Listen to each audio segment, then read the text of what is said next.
तो तकरीबन 1 साल पहले जब मैं नया एनिमे की दुनिया में घुसा ही था, तब मैंने जस्ट नारुतो शिपुडेन ख़त्म ही किया था।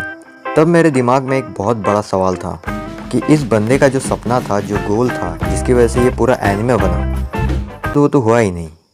नारुतो के फर्स्ट एपिसोड में नारुतो कहता है कि मैं एक दिन होकागे बन के रहूँगा चाहे जो हो जाए। बट पूरे सीरीज़ के लास्ट एपिसोड 720th एपिसोड में ये बंदा शादी कर लेता है। भाई तेरे होकागे बनेगा क्या?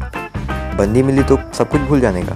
फिर कहीं से मुझे पता चला कि नारुतो शिपुडेन के बाद भी एक सीरीज है जिसका नाम है बोरुटो, नारुतोस नेक्स्ट जनरेशन, जो कि इसके बेटे की कहानी है। तब मुझे पता चला कि एनिमे में भी नेपोटिज्म होता है। तो फिर मैंने तुरंत इसका एनिमे स्टार्ट कर दिया और बहुत मेहनत करने के बाद भी मैं बस 20 एपिसोड तक ही टिक पाया। फिर मैं चुपचाप दूसरे एनिमे पे शिफ्ट हो गया बिना किसी को कुछ भी बताए। तब मुझे इसके मांगा के बारे में पता था, लेकिन मैं फिर भी उसे पढ़ने की हिम्मत नहीं कर पाया। फिर अभी 3 महीने पहले जब बोरुटो की न्यू मांगा आई थी, टू ब्लू वर्टेक्स, तो तुम्हें याद ही होगा कि हर जगह कितना वायरल हो रहा था ये। फिर मैं भी जोश जोश में इसको पढ़ने लग गया और उसके पूरे 81 चैप्टर्स को 2 दिन में निपटा डाला। मांगा ख़त्म करने के बाद मुझे क्यूरियोसिटी हुई, तो मैंने फिर से इसका एनिमे स्टार्ट कर दिया और फिर से काफ़ी मेहनत करने के बाद मैंने इसका एनिमे भी कंप्लीट कर दिया, अराउंड 290 समथिंग एपिसोड्स। फिर एक हफ्ते का मानसिक प्रोस्टिट्यूशन से बाहर निकलने के बाद मैंने कुछ दिनों तक एनिमे ही देखना छोड़ दिया था। फिर 3 दिन पहले मेरे एक दोस्त का मुझे कॉल आता है, जिसने भी अभी जस्ट ही एनिमे देखना चालू किया था। उसने भी नारुतो शिपुडेन कंप्लीट कर लिया था। वो मुझसे बस एक सवाल पूछता है, क्या बोरुटो वर्थ इट है? फिर मैंने उसको होल्ड पे रखा और लग गया इस वीडियो की स्क्रिप्टिंग पे। बोरुटो एक सेपरेट सीरीज होकर भी ओरिजिनली में ये इसका सीक्वल ही है। बहुत से लोगों को लगता है कि ये एक डिफरेंट एनिमे है जो कि दूसरे वर्ल्ड या टाइमलाइन में बेस्ड है, लेकिन ऐसा नहीं है।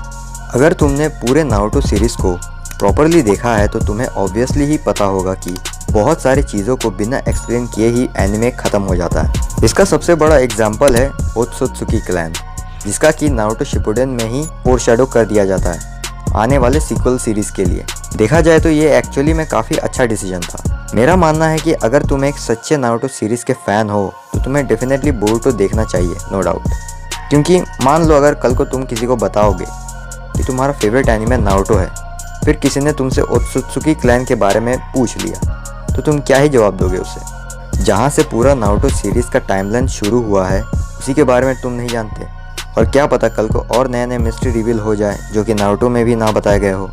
इसलिए मैं तो कहूँगा कि तुम्हें बोरुटो ज़रूर देखनी चाहिए अगर तुमने नारुतो और नारुतो शिपुडेन देखा है तो। बट इससे पहले कि तुम बिना सोचे समझे डायरेक्ट इसका एनिमे देखने लग जाओ और फिर वापस आकर मुझे ही गाली दो, उससे पहले इन कुछ इंपॉर्टेंट पॉइंट्स का ध्यान रखना, ओनली फॉर एनिमे वॉचर्स। पहले नेगेटिव पॉइंट्स के बारे में बात कर लेते हैं। हद से ज़्यादा फिलर्स, मतलब पूरे 290 एपिसोड्स में सिर्फ 70 to 80 एपिसोड्स में ही कैनन स्टोरी है। बाकी सब में बिन मतलब का कुछ भी हो रहा है, इसका मेन स्टोरी से कोई लेना देना नहीं है। अब ये मत समझ लेना कि पहले 200 एपिसोड्स फिलर है और बाकी बचे कैनन, ऐसा नहीं है।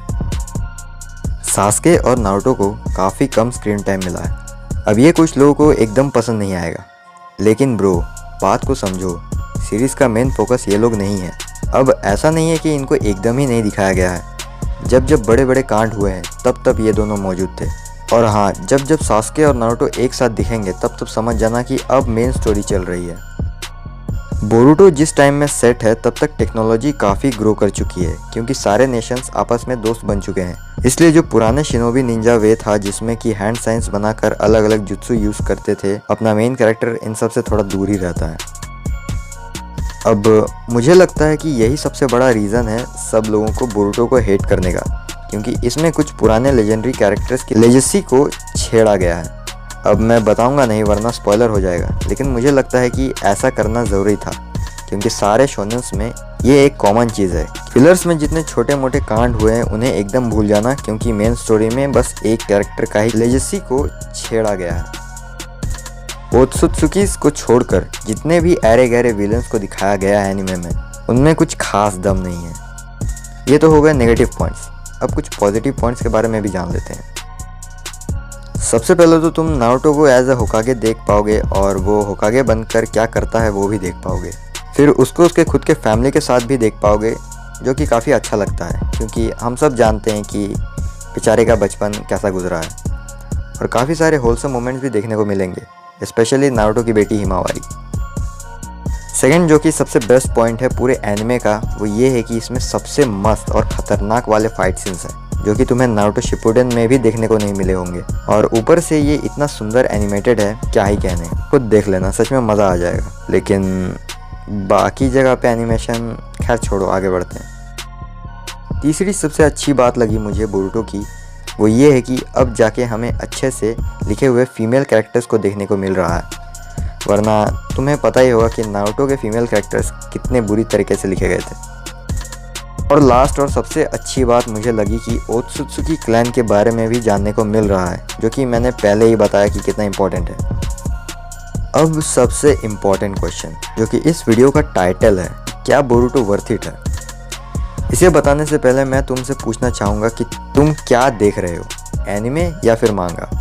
क्योंकि अगर तुम्हारे पास फिलर्स झेलने के सुपर पावर्स हैं तो तुम एनिमे देख सकते हो, लेकिन मैं पर्सनली रिकमेंड करूँगा भाई मांगा पढ़ लो और जो फाइट सीन्स हैं उन्हें एनिमे में देख लो, या फिर तुम यूट्यूब पर भी देख सकते हो उन फाइट सीन्स को, तब तुम्हें इस सीरीज़ का असली मज़ा आएगा। और ऊपर से जो बोरुतो 2 ब्लू वोर्टेक्स है उसके नए चैप्टर्स जो आ रहे हैं वो अलग ही लेवल पर चल रहे हैं। लेकिन अगर तुम्हें फिलर्स नहीं झेलना और मांगा पढ़ना भी अच्छा नहीं लगता तो फिर उसका भी सल्यूशन है। देखो बस तुम्हें इतना करना है, इस वीडियो पर मात्र 2K लाइक्स करने हैं, फिर मैं एक वीडियो बनाऊंगा जिसमें कि मैं पूरा का पूरा बोरुतो का मांगा एक्सप्लेन कर दूंगा सिर्फ 15 या 20 मिनट में, बिना कोई डिटेल्स मिस किए। तो बस आज के लिए इतना ही, मिलूंगा मैं अगले किसी और ख़तरनाक वीडियो में, तब तक के लिए